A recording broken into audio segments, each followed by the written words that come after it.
श्री कृष्ण परमात्मा को जय, गीता माता को जय, तल सद्गुरु प्रभु महाराज को जय। భగవద్గీత 3వ అధ్యాయం 4వ శ్లోకం. న కర్మణ అనారంభ నైష్కర్మ్యం పురుషోష్ణుతే నచ సన్యాస నాదేవ సిద్ధిం సమధిగచ్చతి. ఓ అర్జున, మనుజుడు కర్మలు ఆచరించకపోవుట వలన నిష్క్రియమగు ఆత్మ స్వరూప స్థితిని పొందజాలడు. కర్మ త్యాగ మాత్రముచే మోక్ష సిద్ధిని ఎవడునూ పొందనేరడు. ఇక్కడ కర్మయోగాన్ని గురించి, జ్ఞానయోగాన్ని గురించి, రెండు విషయాలను గురించి కూడా ఇక్కడ శ్రీకృష్ణ పరమాత్మ ప్రస్తావించడం అనేటువంటిది జరిగింది.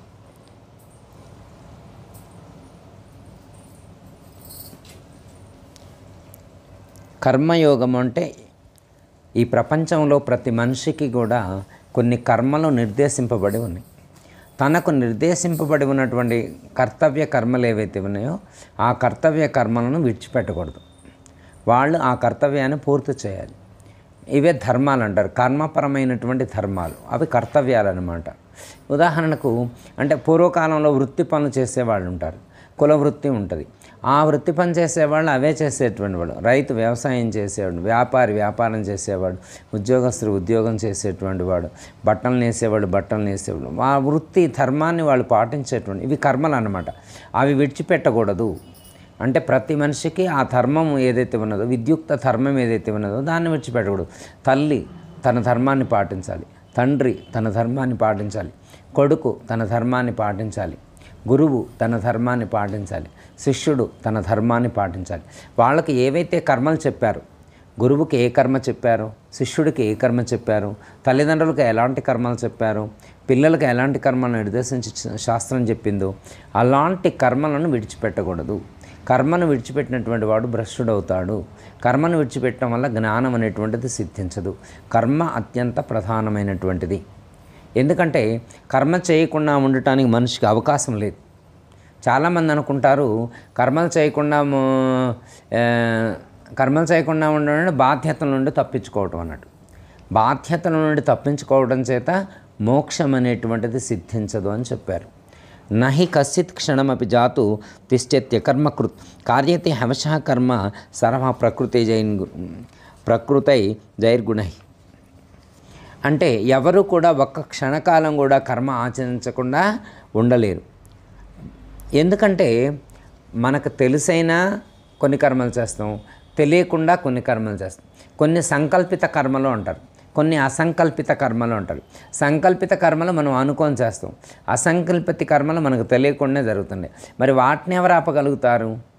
అవి సహజంగా జరిగేటువంటివి.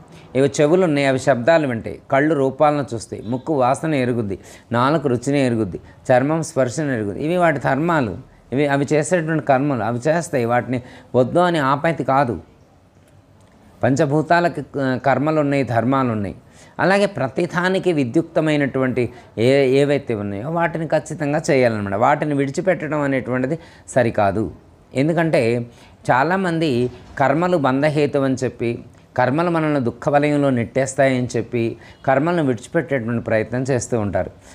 అది సరైనటువంటిది కాదు అని చెప్పి మనకు ఇక్కడ పెద్దలు శ్రీకృష్ణ పరమాత్మ సూచించడం అనేటువంటిది జరిగింది. తన నీత కర్మమును ఆచరించకపోయినచో అతనికి చిత్తశుద్ధి కలగదు. అతడు నైష్కర్మ్య ఆత్మస్థితిని చేరజాలడు. అట్లే జ్ఞాన మార్గమునందు ఉండువాడును బాక్య సన్యాసము మాత్రమే కర్మత్యాగ మాత్రముచే మోక్షసిద్ధి అన్నిటికీ బడయజాలడు. ఏలైనా మోక్షమునకు అంతఃసన్యాసము వాసనాక్షయము ముఖ్యముగా కావలసి ఉన్నవి. ఎందుకంటే కర్మ చేయటం వల్ల దుఃఖం కలుగుతుంది అని చెప్పి కర్మలు విడిచిపెట్టిపోతే మళ్ళీ ఆ కర్మఫలాన్ని అనుభవించడం కోసం మళ్ళీ జన్మకు రావాల్సిందే. అయితే కర్మలు ఖచ్చితంగా చేయవలసిందే. ఇప్పుడు మనకు తెలియకుండా కూడా కొన్ని కర్మలు జరుగుతుంటాయి. ఇప్పుడు ఉచ్ఛ్వాస నిశ్వాస తీసుకుంటాం, ఆ కర్మ చేయకుండా ఉండగలుగుతామా? ఇప్పుడు హార్ట్ లబ్డబ్ అని కొట్టుకుంటుంది. ఆ గుండెను కొట్టుకోకుండా ఉండేట్టు చేయగలమా? ఇప్పుడు మనం తిన్నాం, లేకపోతే టీ తాగుతాం, మంచినీళ్ళు తాగుతాం, అవన్నీ లోపల ఉన్నటువంటి లివర్ కానీ సిస్టమ్ ఏదైతే ఉన్నదో పేగులు కానీ ఇవన్నీ పనిచేస్తూ ఉన్నాయి. అవన్నీ పనిచేసి మనం తిన్న ఆహారాన్ని అన్ని అవయవాలకి దాన్ని అన్నాన్ని రసంగా మార్చి, రసాన్ని రక్తంగా మార్చి, రక్తాన్ని శక్తిగా మార్చి మన శరీరంలో ఉన్నటువంటి అన్ని భాగాలకు కూడా అవి పంపిస్తున్నాయి. మరి లోపల పని ఆగుందా? ఏం పని చేయనని చెప్పి టీవీ కింద కూర్చొని టీవీ పెట్టుకొని చూస్తుండు. టీవీ పెట్టుకొని చూస్తే లోపల ఉన్నటువంటి అవన్నీ పని చేయకుండా ఉన్నాయా? అవన్నీ పనిచేస్తున్నాయి. ఒక ఆయన ఇవి కూడా చేయను అన్నాడు. నేను ఏమీ చేయనని చెప్పి అడవిలోకి వెళ్ళి కూర్చున్నాడు సన్యాసం తీసుకొని. అడవిలోకి వెళ్ళి సన్యాసం తీసుకొని కూర్చుంటే నేనేం పని చేయట్లేదు అన్నాడు. కానీ బ్రెయిన్ పనిచేస్తూనే ఉంది, హార్ట్ పనిచేస్తూనే ఉంది, లివర్ ఫంక్షన్ అవుతూనే ఉంది, కిడ్నీలు ఫంక్షన్ అవుతుంది, నర్వస్ సిస్టమ్ పనిచేస్తూనే ఉంది, నరాలు పనిచేస్తూనే ఉన్నాయి, నాడులు పనిచేస్తూనే ఉన్నాయి. ఇవన్నీ ఆపడం ఎవరికి సాధ్యం కాదు. అంతేందుకు కూర్చుంటే వెంట్రుకలు పెరుగుతున్నాయి, గడ్డం కూర్చున్న రోజున గడ్డం అసలు లేదు ఆయనకి. ఓ సంవత్సరం అయ్యేసరికి కింద కానింది. మరి గడ్డమైన అది కర్మే కదా. గోళ్ళు పెరిగినాయి, అది ఒక కర్మే కదా. శరీరంలో మార్పులు వచ్చినాయి, అది కర్మలో భాగమే కదా. అందుకని కర్మలను విడిచిపెట్టి ఉండటం ఎవరికీ సాధ్యం కాదు. కర్మలు చేయవలసిందే. అయితే కర్మలు చేస్తే ఫలితం వస్తుంది అని చాలామందికి ఆలోచన ఉంది. ఎందుకంటే పని చేస్తే ఫలితం వస్తుంది అంటారు కదా, అంటే ఖచ్చితంగా వస్తుంది. అందుకే ఇక్కడ జ్ఞానము ద్వారా కర్మ చేయాలి, జ్ఞానయుక్తమైనటువంటి కర్మ చేయాలన్నమాట. జ్ఞానయుక్తమైనటువంటి కర్మ చేయటం ద్వారా కర్మ చేస్తాం కానీ దాన్ని అంటకుండా ఉండగలుగుతాం. కర్మ చేసి కూడా ఫలితాన్ని అంటకుండా ఉండే పద్ధతిని తెలుసుకొని చేయాలి. దాన్ని ఏమన్నానంటే జ్ఞాన పద్ధతి అన్నారు. జ్ఞాన పద్ధతిగా కర్మలు ఆచరించడం చేత పని చేసి కూడా ఫలితాన్ని అంటకుండా ఉంటాం. అలా అని చెప్పి చెడు పనులు చేయకూడదు. మన వేదాంతంలో 2 ధర్మాలు చెప్పారు. ఒకటి చెడు పనులు మొదటికే విడిచిపెట్టాలి, అసలు చేయకూడదు. చెడు పనులు అసలు చేయకూడదు. చేస్తే ఏం పనులు చేయాలా? మంచి పనులు చేయాలా. మంచి పనులు చేసి ఏం చేయాలా? భగవంతుడికి అర్పించాలి. అర్పణ భావంతో చేయాలి. లేదా కర్తృత్వం లేకుండా, కోరిక లేకుండా పనిచేయాలి. నాకు అది కావాలి ఇది కావాలి అనేటువంటి ఆలోచన లేకుండా పనిచేస్తే దుఃఖం అనేటువంటిది రాదు. ఇప్పుడు ఒక ఆయన వ్యాపారం చేస్తున్నాడు. వ్యాపారం చేయటం అనేటువంటిది ఒక కర్మ, వ్యవసాయం చేయటం అనేటువంటిది ఒక కర్మ. ఈ రెండు, ఒక ఆయన వ్యవసాయం చేస్తున్నాడు, ఒక ఆయన వ్యాపారం చేస్తున్నాడు. ఇంక దుఃఖం ఎందుకు ఉంటుంది? బాధపడేది ఏముంటుంది అందులో? ఎందుకు ఏడుస్తాడు? కూర్చొని ఏడుస్తున్నాడు. ఎందుకురా ఏడుస్తున్నావు అని నేను రైతుని అడిగితే నాకు పంట పండలేదన్నాడు. పంట పండలేదని ఏడుస్తున్నాడు. ఆ పక్కింటి ఆయనని అడిగిండు అనమాట. పక్కింటి ఆయన్ని అడిగిండు అనమాట, ఏందిరా వాడు నిజం ఏడుస్తుండు, పంట పండలేదని ఏడుస్తుంది, నిజమేనా అన్నాడు. అంత అబద్ధమేనండి అన్నాడు. అదేంది మరి వాడు ఏడుస్తుండు కదా అన్నాడు. అంత అబద్ధమేనండి, వాడికి ఎకరానికి 50 బస్తాలు పండాలనుకున్నాడు, అది 45 పండింది, అందుకే ఏడుస్తున్నాడు. వాడు 5 తగ్గిందని ఏడుస్తున్నాడు. ఇప్పుడు ఏడ్చింది పంట పండనందుక కాదు, వీడు అనుకున్నన్ని పండలేదని ఏడుస్తుంది. ఇప్పుడు ఏడుపంతా పండనందుకే పండిందని వీడు అనుకున్నాడు కదా, అనుకున్నది అనుకున్నంత కాలేదని ఏడుపు. అర్థమైందా? మామూలుగా అది వీడేమీ అనుకోలేదు. పరమాత్మ నీ అనుగ్రహం ఎంత ఇస్తే అంత అనంటే అది 40 పండినా నవ్వుతూనే ఉంటాడు. 40 బస్తాలే పండినా కానీ నవ్వుతూనే ఉంటాడు. ఎందుకని ఏం అనుకోలేదు కదా. ఇప్పుడు అనుకున్నాడు కాబట్టి చిక్కొచ్చింది. 50 పండాలని అనుకున్నాడు కాబట్టి 5 తగ్గితే ఏడుస్తుండు. మరి ఇంతకుముందు 40 పండినా సంతోషంగానే ఉన్నాడు, ఎందుకంటే ఆ రోజు ఏమనుకోవాలి. ఇప్పుడు ఇప్పుడు ఆయన వ్యవసాయం చేయటం వల్ల దుఃఖం రాలేదు, అనుకోవటం వల్ల బాధపడుతుంది. ఇప్పుడు పని చేయటం వల్ల కాదు బాధ, పని చేసే ముందు నాకు ఫలానాది రావాలి అనేటువంటి ఒక ఆలోచన పెట్టుకొని పని చేస్తాడు, అది రాకపోతే ఏడుస్తుంటాడు. అర్థమైందమ్మా? ఈ ప్రపంచంలో ఎవరి దుఃఖానికైనా కారణం అనుకోవటమే దుఃఖం. నాకు అది కావాలి, ఇందాక అనుకున్నాం కదా, కోరికలు. మనిషికి కోరికలే దుఃఖానికి కారణం. కోరికలు కోరుకోకపోతే అసలు దుఃఖం లేదు.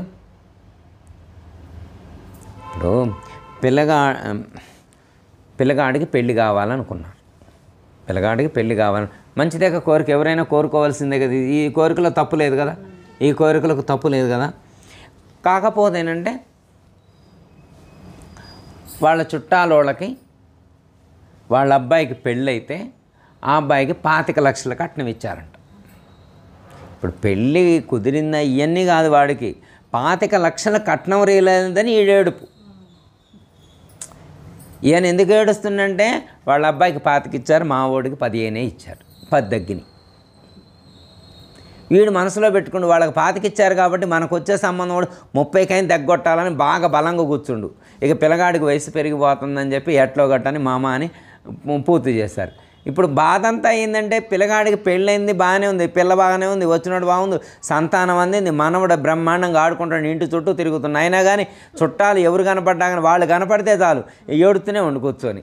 ఏంద్రా ఏడుతున్నామంటే మా వాడికి 15 లక్షలు అంది. వీడు పెళ్ళైన తర్వాత 50 లక్షలు సంపాదించాడు, అయినా కానీ వాడు ఆ 10 లక్షల కాడే పట్టుకొని ఏడుతున్నాడు. ఇప్పుడు పిల్లగాడు పెళ్ళైతే చాలు అంతే సంతోషం అని దండం పెట్టుకున్నాకో బాగానే ఉంటాడు, అసలు కట్నం ఇచ్చినా ఇవ్వకపోయినా బాగానే ఉంటాడు. ఇప్పుడు వీడు అనుకున్నంత కట్నం రాలేదని ఏడుస్తున్నాడు. ఏడుపు దేనికి? అనుకున్నది జరగలేదని. అదిగో అంటే మనం ఏదైనా ఒక ఫలితాన్ని ఆశించి ఫలానాది నాకు వస్తే నాకు సంతోషం అని చెప్పి ఒక కోరిక కోరుకొని మనం పనిచేసినప్పుడు ఆ కోరిక తీరకపోతే మనిషికి దుఃఖం కలుగుతుంది. కోరిక తీరితే కోరిక తీరలేదు ఏడుస్తుండు, ఒకడు కోరిక తీరినా ఏడుస్తుండు.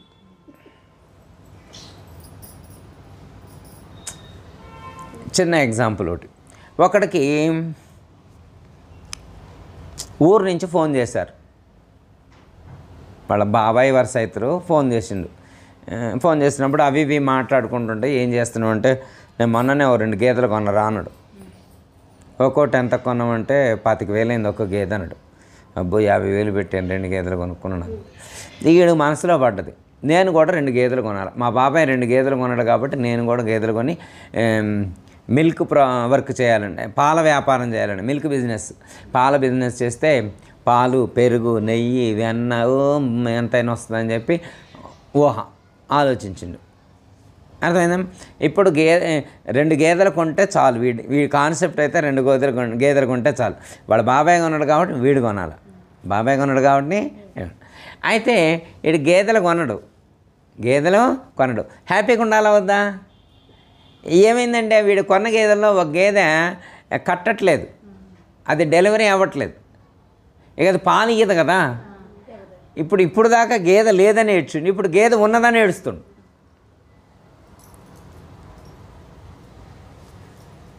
అంటే మనిషి ఆలోచన విధానం ఎలా ఉంటుందంటే తాను ఒక కోరిక కోరుకొని ఆ కోరిక తీరితే సంతోషంగా ఉండాలి. ఇంకోటి ఆ కోరిక తీరితే ఇంకోటి కోరుకుంటాడు. ఇప్పుడు ఆ కోరిక తీరితే పిల్లగాడికి పెళ్ళని కోరుకుంటాడు, తర్వాత ఏమంటే ఇల్లు కూడా కట్టించు స్వామి అంటాడు. స్వామి అట్టే నీ దైవాలు ఇల్లు కూడా కట్టించు అంటాడు. ఇల్లు కట్టించారు, ఇల్లు కట్టించి పైన కూడా ఒకటి కట్టివా అంటాడు. పైన కూడా కట్టించారు. కట్టించిన తర్వాత ఎంత ఇల్లు కట్టించి ఇంటి ముందు 2 కార్లు అయినా పెట్టవా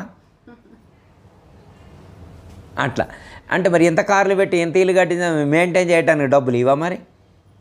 అంటే ఈ కోరికలకి అంతు లేదు, కోరికలకు అనేటువంటిది అంతు లేదు. ఒకదాని వెనక వస్తూనే ఉండి నిరంతరం కోరికల ఒక ప్రవాహంలో అవిస్తన్న ధార వలె మనిషిని దుఃఖాల వలయంలోకి నెట్టివేస్తుంది. అందుకే కోరికలు కోరుకోవు, కాకపోతే అంటే ఫలితాన్ని ఆశించు. మాకు ఫలానాది రావాలి అనేటువంటి లక్ష్యం లేకుండా కోరుకో.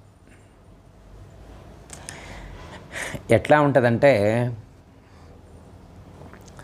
ఒక ఆయన్ని ధ్యానం చేయమని గురువుగారు చెప్పిండు.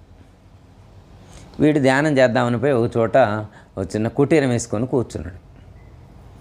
కూర్చొని ఇక అట్టే కూర్చొని చూస్తుండు. ఎటు చూస్తానంటే ఎదురుగా సముద్రం ఉంది, సముద్రం దగ్గర కుటీరం వేసుకొని కూర్చున్నాడు. గురువుగారు ధ్యానం చేయమన్నాడు. వీడు ఒక కోరిక పెట్టుకుండు. ఏంటి కోరిక అంటే సముద్రంలో అలలు ఆగిపోతే వీడు ధ్యానం చేద్దామని సంకల్పం పెట్టుకొని కూర్చున్నాడు. సముద్రంలో అలలు ఆగిపోతే ధ్యానం చేద్దామని చెప్పి సముద్రానికి ఎదురుగా ఒక కుటీరం ఏర్పాటు చేసుకొని పొద్దాకలు అట్టే చూస్తుండు. ఒక రోజు గడిచిపోయింది, నెల అయిపోయింది, 5 నెలలు అయింది, సంవత్సరం అయింది, 10 సంవత్సరాలు అయింది, 25 సంవత్సరాలు అయింది, 50 సంవత్సరాలు అయింది, 70 సంవత్సరాలు అయింది. వీడికి 70 సంవత్సరాలు అయింది. ఆ కుటీరం వేసుకొని వాడు అక్కడ కూర్చోబెట్టి వీడికి మొత్తం 20 సంవత్సరాల వయసులో వేసుకొని ఇప్పుడు 90 సంవత్సరాల దాకా వచ్చినాయి అనమాట. 90 సంవత్సరాలు అయినా కానీ ఇంకా వీడి ధ్యానం మొదలుపెట్టలేదు. ఎందుకు మొదలుపెట్టలేదు? సముద్రంలో అలలు ఆగట్లేదు. అవి ఆగితే వీడు మొదలుపెట్టేది. సముద్రంలో ఎప్పుడు అలలు ఆగితే అప్పుడు సాధన మొదలు పెడదాం అనుకున్నాడు. అట్లే ఒక మనిషి ఎప్పుడైతే కోరికలు తగ్గుతాయో అప్పుడు దేవుణ్ణి పూజించుదాం అనుకున్నాడు. ఎప్పుడు ధ్యానం చేస్తావారంటే కోరికలు తీరితే దేవుణ్ణి ధ్యానం చేస్తా, కోరికలు తీరితే దైవ ధ్యానం చేస్తా అన్నాడు. వీడి కోరికలు ఎప్పుడు తీరాలా? ఈ ప్రపంచంలో ఏమని నాకు ఏ కోరిక లేదు అని చెప్పి ఇచ్చేవాళ్ళు ఎంతమంది ఉంటారు? ఇప్పుడు ఒక 100 మంది భక్తులు అక్కడ గుళ్ళో కూర్చున్నారు. 100 మంది భక్తులు గుళ్ళో కూర్చుంటే అందరికీ పెన్ను పేపర్ ఇచ్చారు. అందరికీ పెన్ను పేపర్ ఇచ్చారు. ఈ దేవుడు చాలా మహిమాన్వితమైనటువంటి దేవుడు. మీరు ఏవైనా మీ కోరికలు ఉంటే, సంకల్పాలు ఉంటే దాని మీద రాసి ఆ దేవుడు హుండీలో వేస్తే మీ కోరికలన్నీ తీరతాయి. అంత శక్తివంతమైనటువంటి దేవుడు అని అన్నారనుకోండి. ఒక్క కోరిక కూడా రాయకుండా ఎంతమంది ఉంటారు? కోరిక రాయకుండా ఉత్త పేపర్లో దేవుడికి వేసేవాళ్ళు ఎంతమంది ఉంటారు? ఉంటే మా భారతకి ఇలాంటి వాళ్ళు ఉండాలి. అందరు ఉంటారా? నాకు ఏ కోరిక లేదు కాబట్టి నేను భగవంతుని ఏమీ అడగను అని చెప్పి ఎంతమంది వేస్తారు హుండీలో? చాలా తక్కువ మంది ఉంటారు. ఒక్కొక్కళ్ళు అయితే ఒక పేపర్ ఇస్తే ఆ పేపర్ మొత్తం నిండిన తర్వాత చాలక ఇంకో పేపర్ కూడా అడిగి, ఇంకో పేపర్ అడిగి 3 పేపర్లు నిండా వేసి పిన్ను కొట్టి దాంట్లో వేసిండు. అంత అన్ని కోరికలు ఉన్నాయి వాడికి. కోరికల మీద కోరికలు, కోరికల మీద కోరికలు, ఒకదానికొకటి ముడిపడి, ఒకదానికొకటి అలా ఒకదానికొకటి ముడిపడి ఉన్నటువంటి కారణం చేత ఈ కోరికల పరంపర అనేటువంటిది అంత తేలికగా కంట్రోల్ అయ్యేటువంటిది కాదు. కాబట్టి ఇక్కడ పరమాత్మ ఏమంటాడు? కోరికలు కోరుకో, తప్పులేదు. కోరికలు కోరుకున్నందుకు తప్పులేదు. కాకపోతే అంటే అది ఫలించకపోయినా కానీ నువ్వు ఫీల్ అవ్వాల్సిన అవసరం లేదు. ఎందుకు అంటే ఇక్కడ పరమాత్మని మనం ఒక సంకల్పం, ఒకటి కోరిక కోరినప్పుడు అది మనకు ఆయన ఇవ్వాలంటే మనకి అర్హత కూడా ఉండాలి కదా. అర్హత కూడా ఉండాలి కదా. చిన్న ఎగ్జాంపుల్ ఒకటి. ఒక ఆయన భగవంతుణ్ణి 5 కోట్లు అడిగిండు.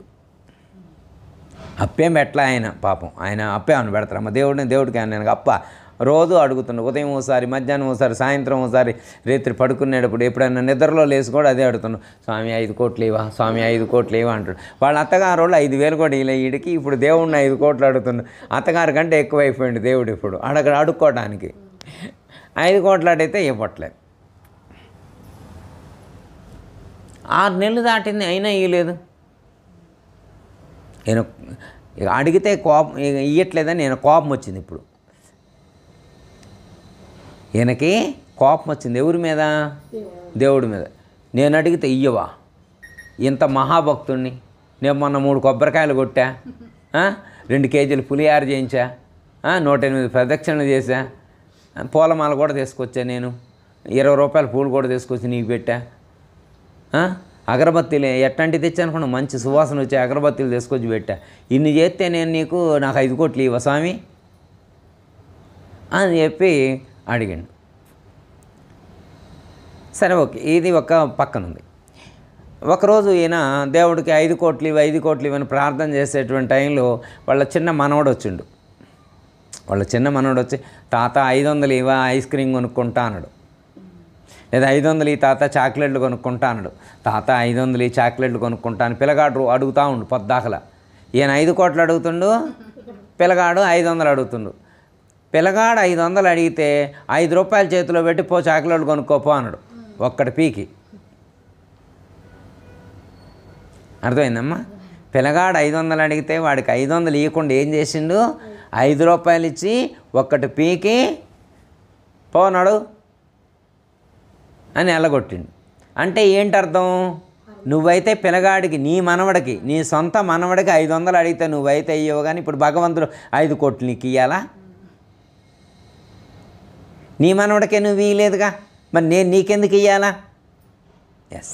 అయినా కానీ ఒకవేళ నీ మనవడికి ఎంత ఇచ్చినావు, వాడి అర్హత ఎంత, వాడి కెపాసిటీ ఎంత, వాడికి 5 రూపాయలు చాలు. నీ మనవడి కెపాసిటీకి 5 రూపాయలు చాలు కాబట్టి 5 రూపాయలు ఇచ్చినావు. మరి 500 ఎందుకు ఇవ్వలేదు? ఇస్తే ఆగం చేసుకుంటాడని. 500ని మెయింటైన్ చేసేటువంటి స్టెబిలిటీ వాడికి లేదు. 500ని ఎలా ఖర్చు పెట్టాలో ఆ వివరం వాడికి తెలియదు కాబట్టి వాడికి 500 ఇవ్వటానికి నువ్వు ఇష్టపడలేదు. వాడికి 5 రూపాయలే సరిపోద్ది. వాడి తెలివికి కానీ, వాడి శక్తికి కానీ, వాడి వయసుకు కానీ 5 రూపాయల కంటే ఎక్కువ ఇస్తే కుదరదు అని నీకు అనిపించి నీ మనవడికి నువ్వు 5 రూపాయలు ఇస్తే ఇప్పుడు భగవంతుడు నీకు ఎంత ఇవ్వాలా?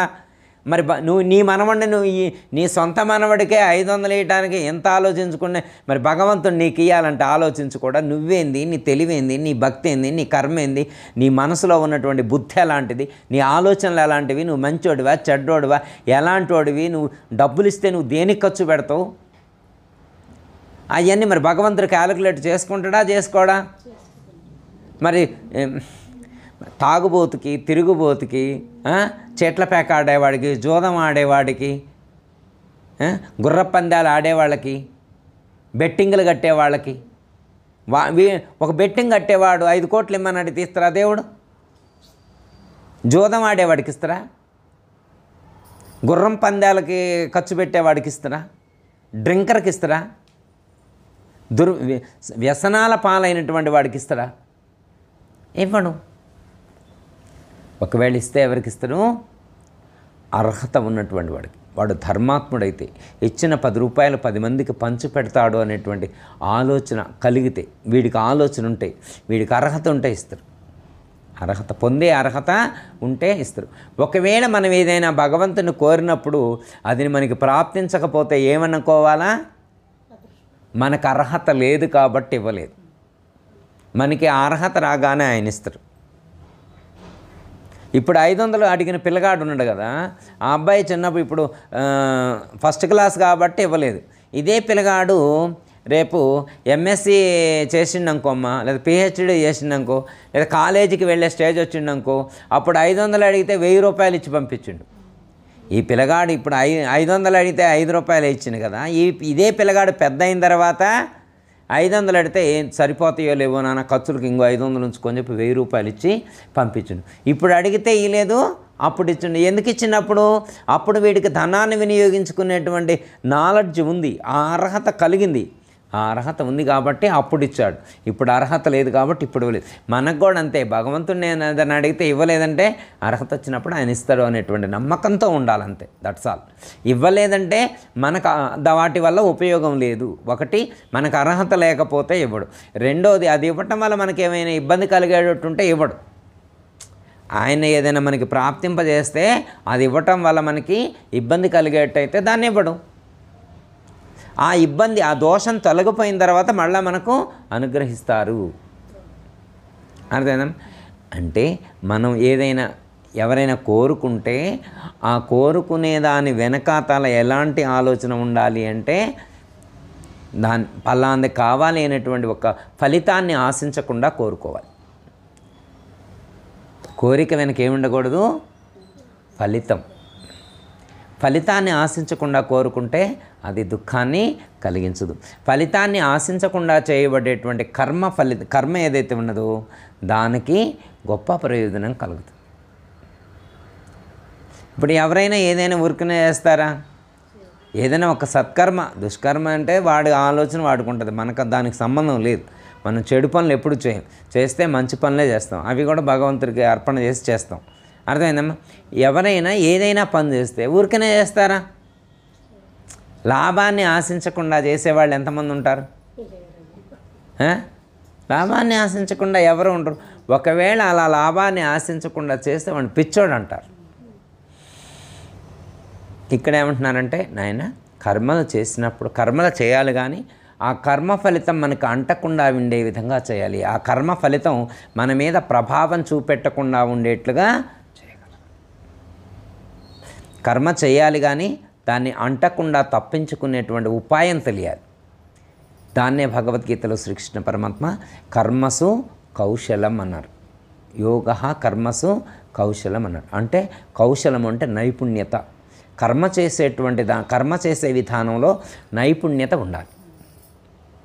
ఇప్పుడు ఎలక్ట్రీషియన్ ఉంటాడమ్మా, ఉంటాడు, ఆ వైర్లు పట్టుకుంటాడు, అటు మేలుస్తుంటాడు, ఇటు మేలుస్తుంటాడు. మనకైతే ఊరికి పట్టుకుంటే షాక్ కొట్టింది, కానీ ఆయన కొట్టదు. కరెంట్ లేదా ఉంటుంది, ఉన్నా కానీ పట్టుకుంటాడు ఆయన. కరెంటు ఉన్నా కానీ పట్టుకుంటాం. కరెంటు ఉన్నా కానీ షాక్ కొట్టకుండా ఉండేట్లుగా పట్టుకోవడం ఆయనకు తెలుసు. దాంట్లో ఆ నైపుణ్యం ఆయనకుంది. అర్థమైందమ్మా? అవసరమైతే కట్టింగ్ బ్లేడ్ వాడటం ఏదో ఒకటి చేస్తారు. నెక్స్ట్ ఇంకోటి, పొయ్యి మీద టీ పెట్టినాం. గిన్నె బాగా వేడిగా ఉంది, టీ కూడా బాగా వేడిగా ఉంది. ఇప్పుడు టీ వడపోస్తే ఇస్తారమ్మన్నారు. నాలాంటి వాడు కిచెన్లోకి వెళ్ళండి అనుకో, ఏం చేస్తాం? పొయ్యి మీద గిన్నె ఉంటుంది, తెలియదు కదా దానికి ఎలా వాడాలో, ఆలోచిస్తూ ఉంటాం. ఎట్లా పోయాలో బాగా కాలుతుంటుంది, ఇలా పట్టుకుంటే కాలుతుంటుంది, ఎలా గిన్నె కాలుతుంది, చేయి పట్టుకుంటే కాలుద్ది. గిన్నె వేడిగా ఉంది కాబట్టి చేయి పట్టుకుంటే కాలుద్ది. ఏం చేస్తాం?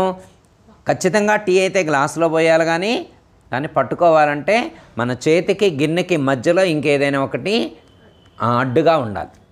మన చెయ్యి టీ అయితే మనమే పోయి ఈ చేతితోటే పోయాలా, ఆ గిన్నెలో పోయాలా, కానీ ఏం చేయాలంటే ఈ చేతికి ఆ గిన్నెకి మధ్యలో ఏదైనా అడ్డుగా ఉండేది చూసుకోవాలి. అప్పుడు మనం ఏం చేస్తాం? పట్టుకారో క్లాతో వడ తీసుకున్నాం. క్లాత్ ఉందనుకో, క్లాత్ పట్టుకొని ఆ గిన్నెలో ఏమైనా పోస్తాం.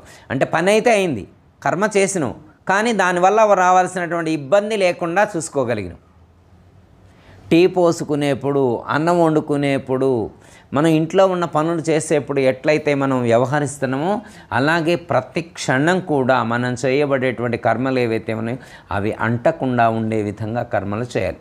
మనకి గురువుగారు ఏమని చెప్తారంటే కర్తృత్వరహితంగా చేయాలని చెప్పారు.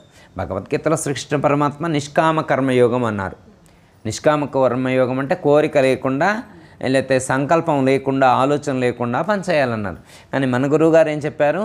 కర్తృత్వరహితంగా, అసలు కర్తృత్వం లేకుండా, నేను చేస్తున్నాను, నా వల్లనే జరుగుతుంది అనేటువంటి అహంస్ఫురణ లేకుండా, పరమాత్మ నీ ఇచ్ఛ చేత, పరమాత్మ నీ యొక్క అనుగ్రహం చేత, పరమాత్మ నీ యొక్క కృప చేత నేను ఇది చేయగలుగుతున్నాను, నీ యొక్క అనుగ్రహం లేకుంటే నేను ఇది చేయలేను అనేటువంటి ఒక దృఢమైనటువంటి నిశ్చయంతో అహంకారం లేకుండా చేయగలగాలి. మనస్సు దాని మీద లేకుండా చేయగలగాలి. నిమిత్త మాత్రంగా చేయగలగాలి. అలా నిమిత్త మాత్రంగా కర్మ చేసినటువంటి వాడు కర్మ చేస్తాడు, కానీ కర్మను అంటాడు. ఇది కర్మయోగంలో ఉండే కర్మను యోగంగా మార్చుకోవటం, మనం చేసేటువంటి కర్మను యోగంగా మార్చుకోవటం. అట్లా అదే చెప్తున్నామడ.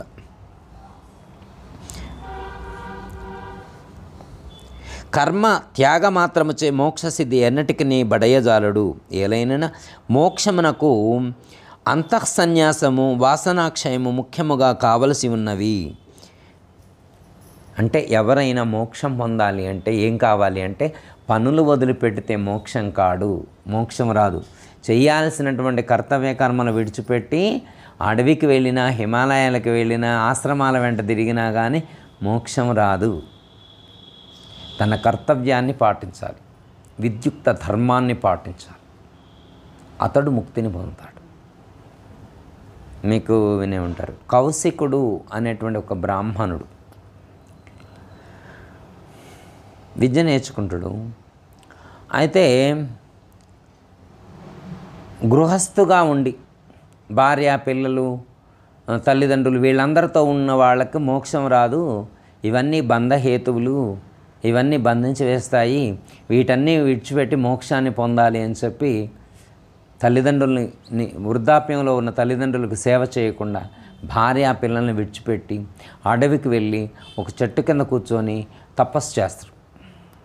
చెట్టు కింద కూర్చొని తపస్సు చేస్తారు. తపస్సు చేస్తే కొన్ని సంవత్సరాలు అయిన తర్వాత ఆ చెట్టు పైన ఉండేటువంటి ఒక పిట్ట రట్ట వేసింది, ఈయన మీద పడింది. ఇక అప్పుడు నేను కోపం వచ్చింది. నేనేంటి ఇంత బ్రాహ్మణుని, ఇంత తపస్సు చేసి ఇన్ని సంవత్సరాలు చేస్తే నా మీద నువ్వు ఇచ్చేస్తామని చెప్పి ఇట్లా చూస్తే అది వెంటనే మాడి మసై కింద పడ్డది. నేను ఇంతవరకు ఎప్పుడు అట్లా చూడలేదు. ఇవాళ కోపం వచ్చింది, చూడకుండా నేను ఎమ్మటే మాడి కింద పడిపోయింది. ఎప్పుడైతే అది మాడి మసై కింద పడ్డదో ఈయనకి ఇట్లా కూర్చున్నాడు, ఇక వచ్చేసిందనమాట. అంటే ఒక అహం, నేను గొప్పవాడిని అయిపోయా, నాకు శక్తులు వచ్చేసినాయి, నాకు సిద్ధులు వచ్చేసినాయి అనేటువంటి ఒక అహం ఏర్పడింది. ఇక ఇప్పుడు ఈయనకు సిద్ధులు వచ్చిన తర్వాత ఇప్పుడు అడవిలో ఏం చేస్తారు? ఇప్పుడు దాకంటే ఆయనకి ఏమీ తెక్కాణా లేదు కాబట్టి అడవిలోకి వస్తున్నాడు. ఇప్పుడు ఆయన ప్రయోగించాలి కదా, తనకు వచ్చినటువంటి విద్యను మరి చూపెట్టాలిగా, నలుగురు చూపెట్టాలంటే అడవిలో ఎవడు ఉంటాడో, ఊళ్ళోకి రావాలి. అప్పుడు ఆయన అడవిలో నుంచి ఊరు ముఖం పట్టిండు.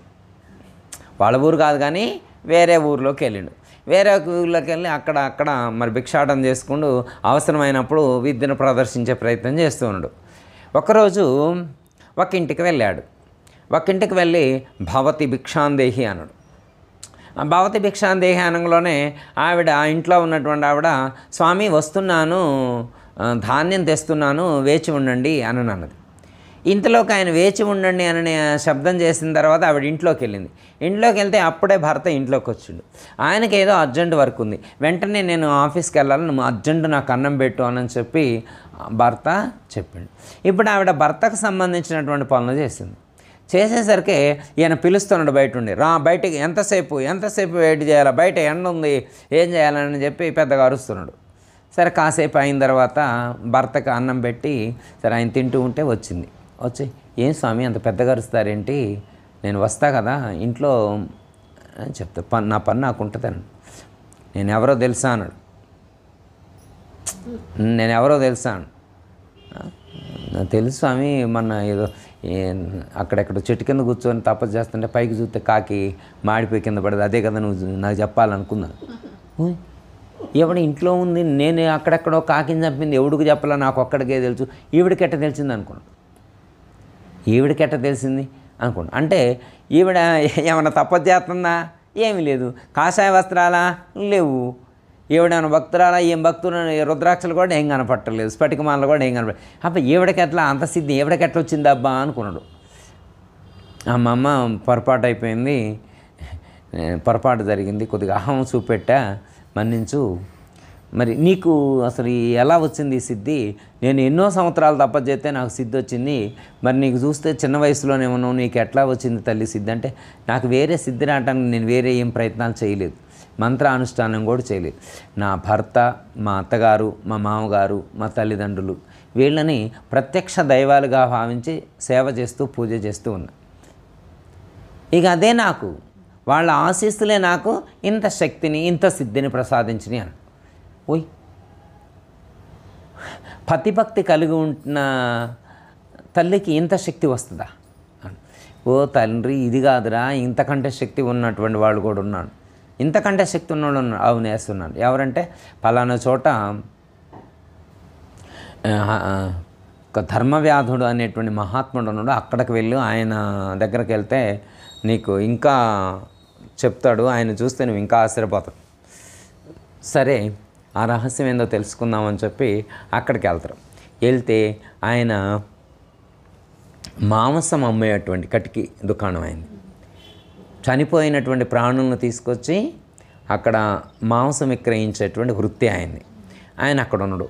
మరి ఆయన బ్రాహ్మణుడా, ఆడికి పోలేడు, బయట అక్కడ నిల్చొని తారసలాడుతూ నిల్చున్నాడు. అప్పుడు ఆయన గుర్తించి రానాయన అని చెప్పి పిలిచి కొంచెం దూరంలో స్టూల్ వేసి కూర్చోబెడతారు. కూర్చోబెట్టిన తర్వాత దగ్గరికి వెళ్ళి, ఏమి నాయన, ఎవరు నువ్వు, ఏంటి వచ్చినవంటే, ఇట్లా నాకు మీ దగ్గర కొన్ని రహస్యాలు తెలుసుకోవాలని వచ్చి అంటాడు. పలానా అమ్మ పంపిస్తే వచ్చినావు కదా అని అంటాడు. అవునంటాడు. సరే ఆవిడ పంపించిన విషయం ఈయనకెట్ట తెలుసు? ఇక ఫోన్ కనెక్షన్స్ కూడా లేవు, ఫోన్ కూడా మాట్లాడలేదు. ఫోన్లు ఉన్నాయంటే పోంగలోనే ఫోన్ చేసింది అని చెప్పొచ్చు. ఆవిడ అక్కడెక్కడో ఉండే, నేను ఎక్కడ ఉంటుని 5-6 గంటలు నడిచి వస్తే, నేను ఈ 5-6 గంటలు నడిచి వచ్చినప్పుడు నాకే ఎట్లుంది పరిస్థితి, నువ్వెట తెలుసుకోగలిను?